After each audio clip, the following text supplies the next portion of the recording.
is the latest that we know on Election Day, November 5th, 2024, about the Muslim American and the Arab American vote. In terms of the Arab American vote, there are 2.3 million Arab Americans who are US voters. And the last poll on the Arab American community was performed by Arab News and YouGov at the very end of September. So this was a national poll that ran from September 26th to October 1st.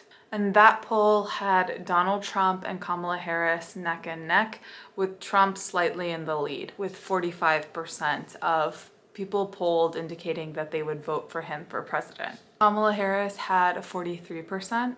6% of voters were undecided, and only 4% of Arab American voters indicated they would vote for Jill Stein if the election was held at that time. This latest polling is a huge departure from the last major poll of the Arab American community in relation to the election that was conducted in July, and that was by ADC National, which is a leading Arab American group here in the United States. In that poll back in July, Dr. Jill Stein of the Green Party was leading of all the candidates in the field with over 45% of the vote in that poll conducted in July.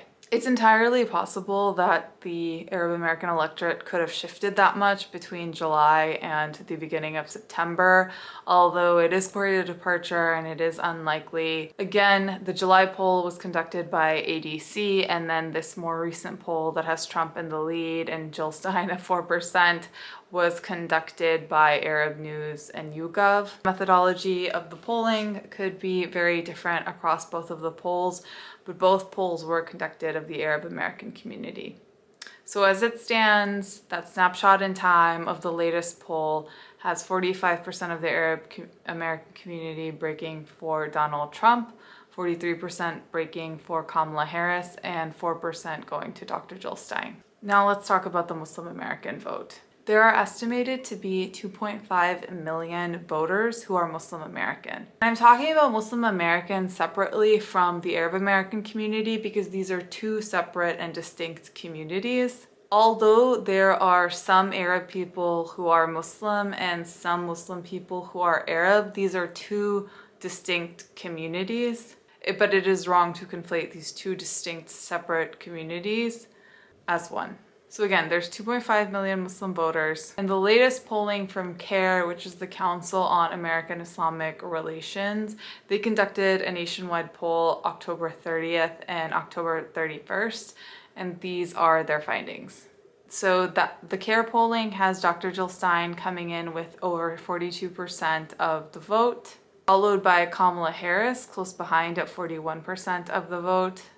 Donald Trump receives only 9.8% of the vote per this polling, and 5.4% of the Muslim American electorate indicated that it is not going to vote per this poll.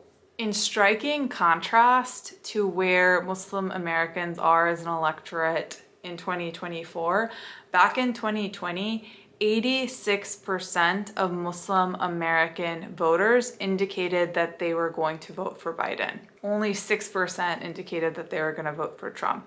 So what we're seeing is the vote in 2020 was at 86%, and it's dropped down to 41% from Biden to Harris.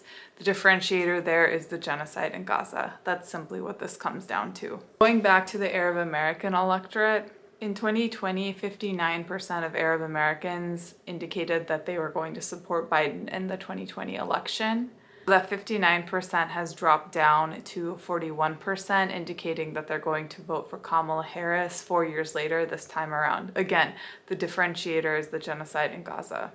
And the Biden-Harris administration's policy on Gaza, on Palestine, towards Israel, that has led to the genocide on the other side of the world in Palestine, and also the rising hate and Islamophobic and anti-Arab hate incidents here domestically in the United States. All right, so that's the latest on the polling. I am excited to see how the election ends up going.